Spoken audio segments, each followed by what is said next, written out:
The perception of the Bills from a year ago, they were Super Bowl favorites, Yeah. to now. Do you think it's changed?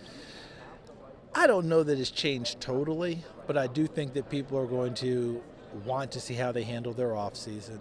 Obviously, what they went through last year, everyone admires them. Everybody respects them. Everyone rallied for them.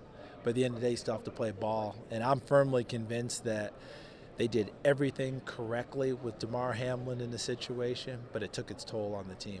It's just a natural human thing. I watched them against Cincinnati, and I'm firmly convinced that they were just emotionally spent. Give Cincinnati credit. They deserve to win. That's not my point. But that was not the Buffalo team I've seen play. And I thought I saw remnants of it in the Miami game as well. Now you hit the reset button. DeMar's okay. Whether he plays or not is almost incidental to the rest of just have his life. We'll see what happens. Leslie Frazier now going to step away, right? Some changes on the coaching staff. Some changes need to be made, whether it's free agency or the draft. And other teams got better. The Jets got better last year. Miami got better last year. New England, now they're bringing in Bill O'Brien as offensive coordinator. You expect Mac Jones to be better next year.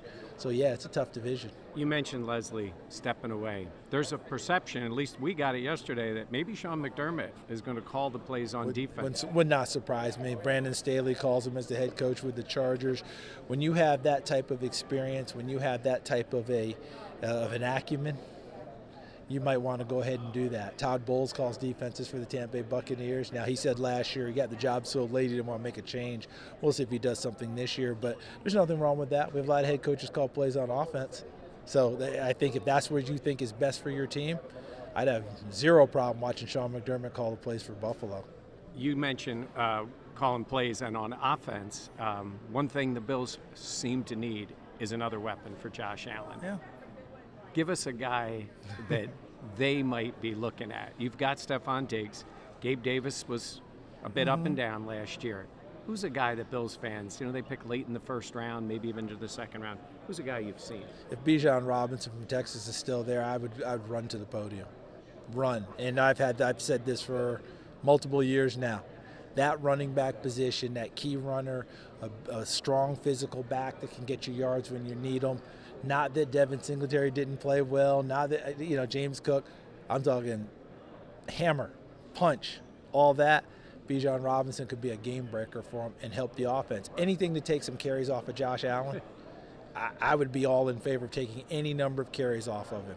And that was the last thing I was going to ask you. With Josh Allen, they just asked too much of him last year, didn't they? I think that they felt like they had to, and Josh is the type of player that doesn't turn anything down. So I don't criticize what they did.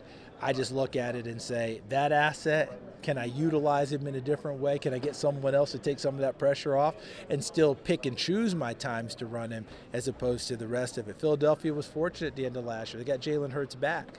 He was running 12 times a game. Okay, they're fortunate he made it back, but he wasn't even 100% for the Super Bowl. I don't want to see that happen with Josh Allen. He's too great of a talent and too much fun for us outsiders to watch. I want to see other people carrying the ball in 3rd and 1.